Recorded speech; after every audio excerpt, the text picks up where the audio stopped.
welcome back to the channel. Wearing my N+1 Bikes shirt, which is a fitting and matching color for that thing that is right behind me there. It's New Bike Day, which is always a great holiday. We're going to be discussing what that is behind me. And even though it's quite snowy right now in the high country, as you can maybe see in the background, that's okay. We're going to go hit the trails on that thing here in just a moment. We're going to get into what this thing is right here in detail. Thanks for watching. Stay tuned. Let's see what we got.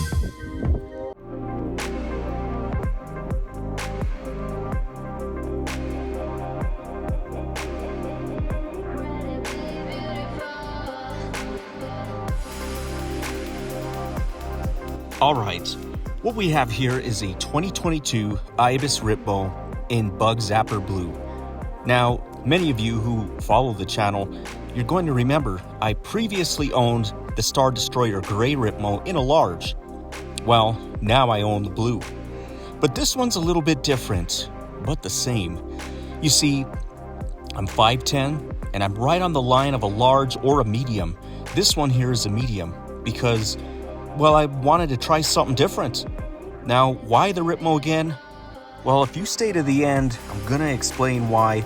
But now, on to the build. Besides, it's what you all came to see anyways, right? All right, so everything began with Shaun at N+1 Bikes. If you're looking for an Ibis, give Shaun a call and he'll build up a super dream build, whatever you have in mind. He'll take care of you. Now, starting with the paint, I would call this electric Bug Zapper Blue. I had this painted by Dustin over at Technar. And if you want your bike customized, check out Technar's Instagram. He can do anything, trust me. Now, I tried to capture how good this color actually looks on camera as best as I possibly could, but the metallic pearl looks even better in person. It basically electrifies this paint job.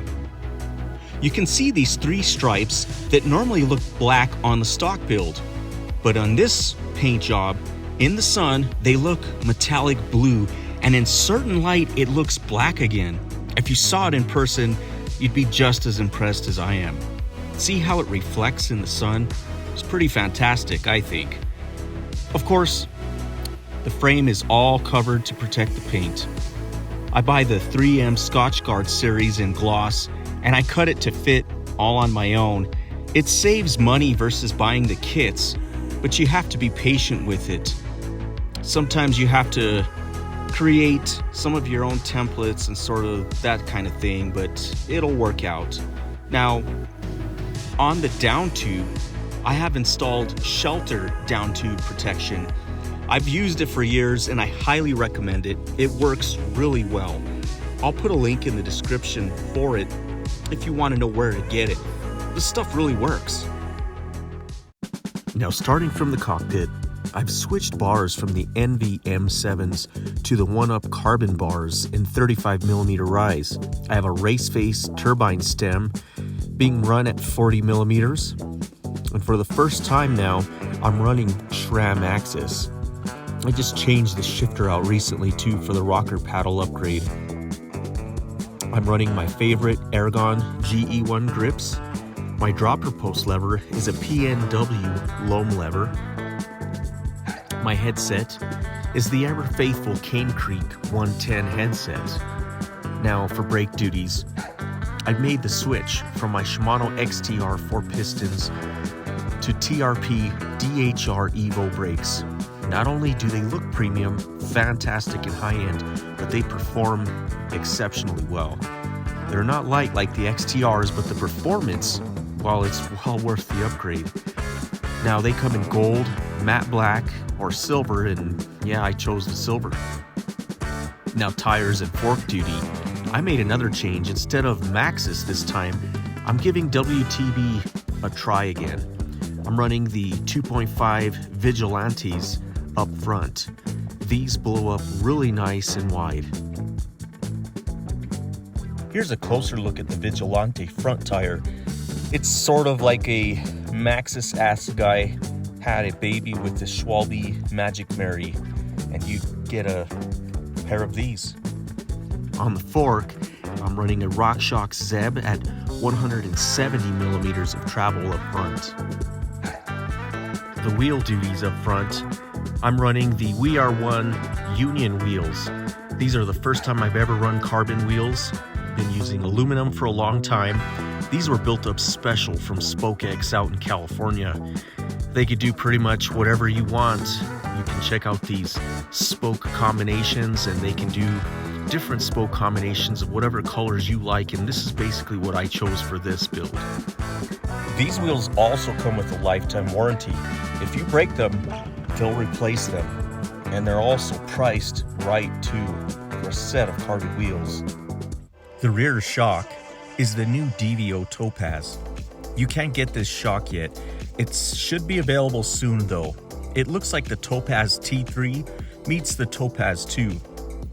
I was told it's going to be called the Topaz X, so I'm not exactly sure what it's going to be named, but I know I love the way it performs. It's much more supportive, yet tracks better in consecutive hits on chunky trails, kind of close in between, I'd say, air shock meets a coil shock.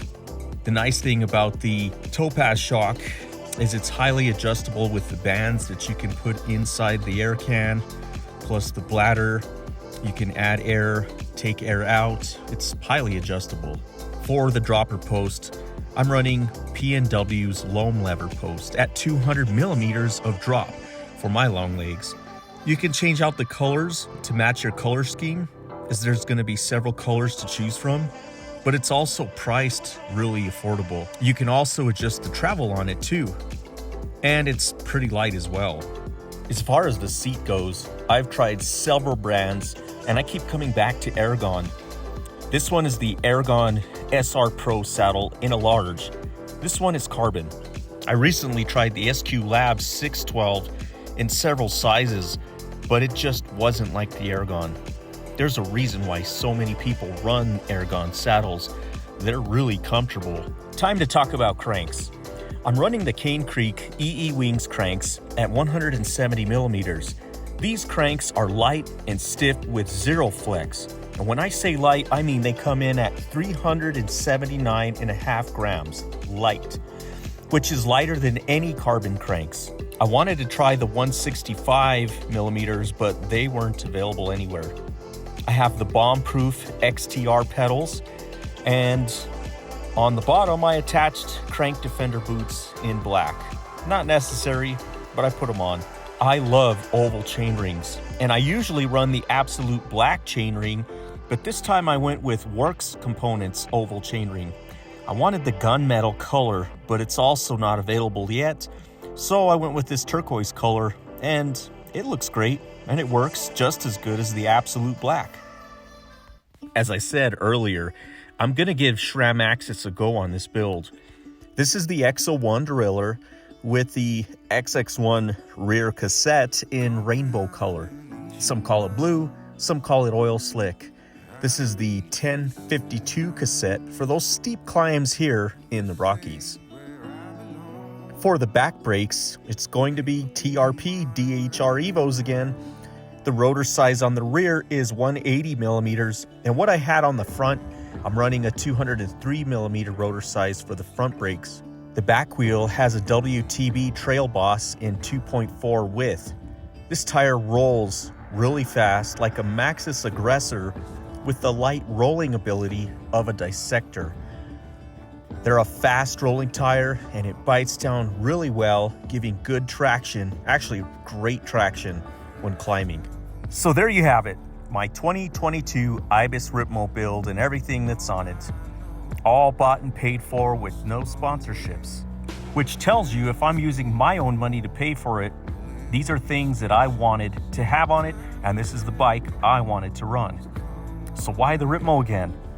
Well, I personally like the all-mountain enduro bike category, and to be honest with you, after riding several bikes, I keep coming back to it.